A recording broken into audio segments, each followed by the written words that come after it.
In retrospective, Frank Herbert's Dune is where it all began. It is a saga, a story told in a universe so advanced in science but sometimes ancient in their ideology. But we will get to that later. Planet Arrakis, also known as Dune, houses some of the richest lore in the history of our world.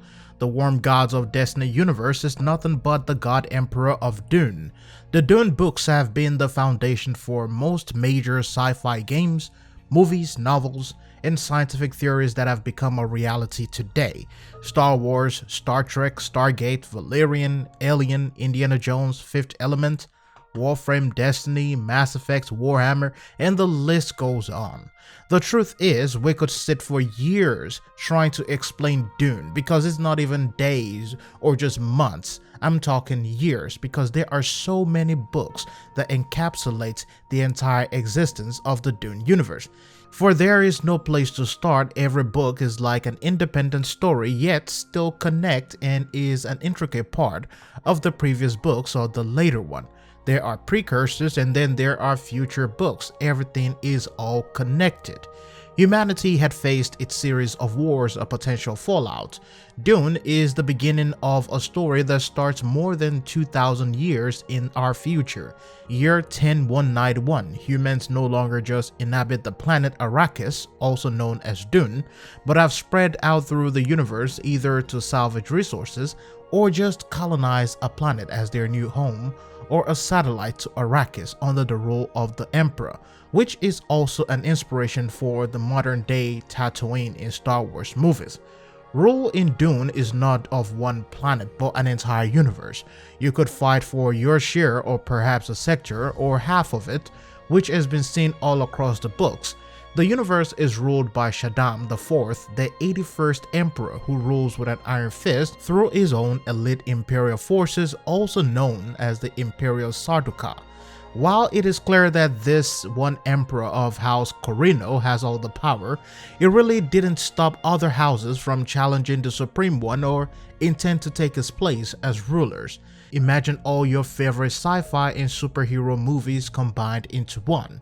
There is space exploration, there is warm gods, hive gods, all the different things that you could ever imagine in science fiction, even down to the story and the intricate parts that were never shown in games or certain movies. There is drama, high science, politics, religion, betrayal, creatures that would blow your mind.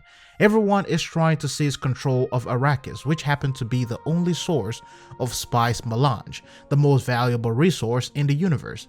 As you read further into these books, you will obviously see contradictions and other things being more valuable than spice.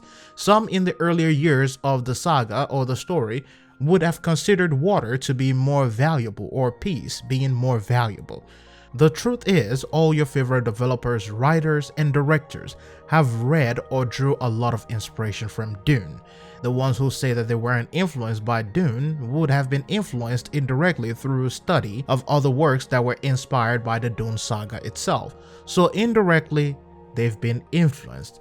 This is where I then ask you the question: would you like to see some Dune lore on the Lore Archive, and even do a side-by-side comparison how movie or game relates to Dune, or even the Dune standalone series on the channel, lore from the very beginning? I doubt that we will be able to cover it all in 20 years, but it is still one of the important parts of this beautiful story.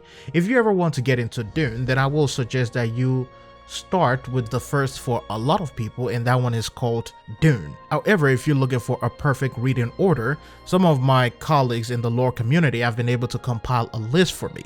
One of the latest adaptation on TV is the Children of Dune, so you can watch some of those, or you can also do one better and just read the book. Then after Children of Dune, go and read the God Emperor of Dune, then the Heretics of Dune. Then you want to read Sea Child, and then you want to read Chapter House, Dune. Then after that, you want to read Hunters of Dune. Then after that, The Treasure in the Sand, which is another short story, and you want to end it all with Sandworms of Dune. Now, with all this said, you don't have to go in this order. You can read and start from any single book in this entire series. As a matter of fact, you can start as Dune, or start on Children of Dune, or start on the really interesting one, at least for me, which is the God Emperor of Dune or the Sandworms of Dune.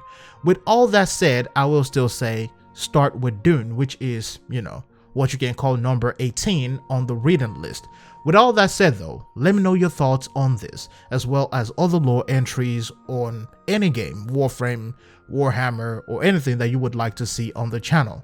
Thanks for watching. I'll see you in the next episode of the Lore Archive.